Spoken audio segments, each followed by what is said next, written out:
आखिरकार सच्चाई की जीत हो ही गई। 15 महीनों की मुशक्कत के बाद गाजा को आज़ादी मिल गई। जश्न का एक माहौल इस रिपोर्ट में। 15 महीने की जंग के बाद गाजा में सीज़फायर लागू हो चुका है। इसके साथ ही फिलिस्तीनी लोग अपने घर लौटने लगे हैं।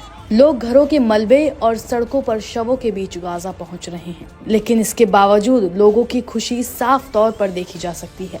दरअसल सीज़फायर लागू होने से पहले ही लोगों ने पैकिंग शुरू कर दी थी।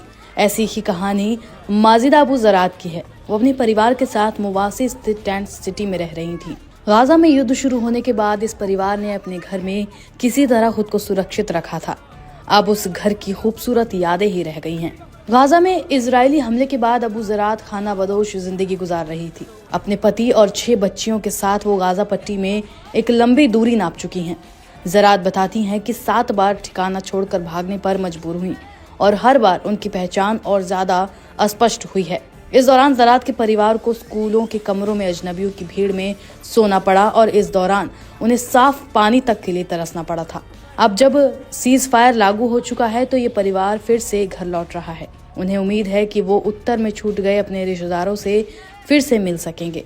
ये सिर्फ अबू ज़रात की कहानी नहीं है। आधिकारिक तौर पर संघर्ष विराम लागू होने से पहले गरजती तोपों के बीच तमाम फिलिस्तीनियों ने अपने घरों की राह पकड़ ली थी। गधों द्वारा खींची जा रही गाड़ियों पर उनके सामान लादे हुए हैं और रास्ते उबड़ खाबड़ हैं।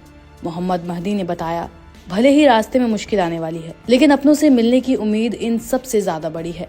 मेहदी ने रविवार की सुबह मलबे से भरे रास्ते पर चलते हुए अपने घर का सफर तय किया। उन्होंने बताया कि रास्ते में हमास की पुलिस गाजा सिटी की गलियों में तैनात थी और लोगों को घर वापस लौटने में मदद कर रही थी।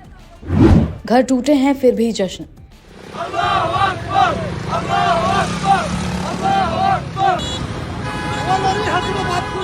महदी ने बताया कि लोगों के घर टूट फूट गए हैं, लेकिन उनकी खुशी की कोई सीमा नहीं है।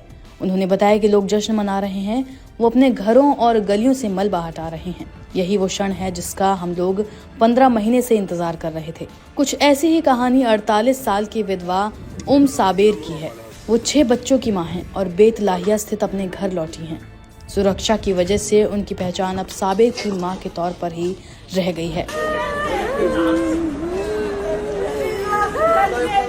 फोन पर बातचीत में उन्होंने कहा कि घर लौटते समय उनके परिवार को गलियों में शव मिले। इनमें से कुछ ऐसे थे जो हफ्तों से सड़ रहे थे। गौरतलब है कि गाजा में 7 अक्टूबर 2023 को लड़ाई शुरू हुई। हमास के आतंकियों ने दक्षिणी इजराइल पर हमला करके करीब 1200 लोगों को मौत के घाट उतार दिया था। इसके जवाब में इजरायली सेना ने बमबारी शुरू कर दी और बड़ी संख्या में लोग विस्थापित हो गए।